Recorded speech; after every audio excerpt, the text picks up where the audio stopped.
Bonjour encore, ma classe. Okay, I'm on page 7 of your workbook, down at that purple box. Salut. So a way to say goodbye and hello. You remember that one. Now the rest of the lesson are just other ways to say goodbye. Next is ciao. That C-I-A-O is ciao. It's actually Italian. They stole it from the Italians, but I think that's okay because it happens in language all the time. As a matter of fact, most of Americanized English is stolen from all sorts of different languages. I think that's pretty cool. Okay, next you can use au revoir.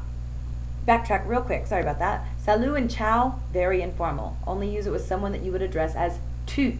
Told you I would come back again and again, tu and vous. All right, and now moving on to tu or vous, you can use au revoir. It's a little more formal. It's one you've heard more, I'm guessing, but repeat it real quick just in case you haven't heard it. Au revoir. Very good. Okay, so if you're talking to someone you would address as tu, just say au revoir, wave, get out of there.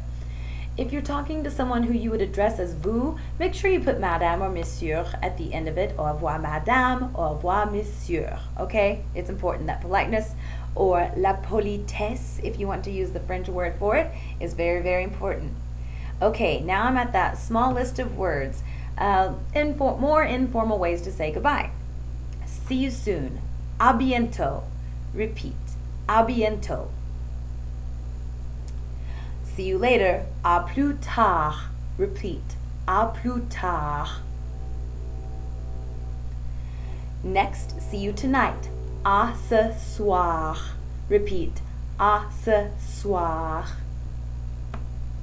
Next, see you tomorrow. À demain. Repeat. À demain. It's one of those nasal sounds. There's lots and lots of them in French. So here's our first one that we've really worked with. Repeat.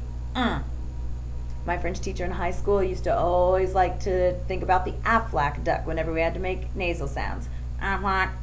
So, if that helps you, à demain. But don't quite quack when you're in France. If you need it for now, go for it. And eventually work to à demain. And if you can actually do it right now, right off the bat, hats off to you. If not, put the quack in and work it out later. Okay. Then down there, far more informally, you can say à plus tard. À plus tard. Repeat. Or à plus. Repeat. À plus. Very good. Now, whenever you are using text messaging, emails, we're all texting all the time, you can literally put a capital A and the plus sign. Just like we have our own shortenings for everything, BRB, BT dubs, they have things like this. So here's a little bit of insight into a touch of French culture. If you're texting someone, want to say see you later, capital A and a plus stands for à plus. There you go. Okay, so I'm down there at the bottom, very casually. He wants to say goodbye to his friend, so he says, ciao Jean-Luc, à plus. All right, and that's all for page 7. If you have any questions, you know where to find me.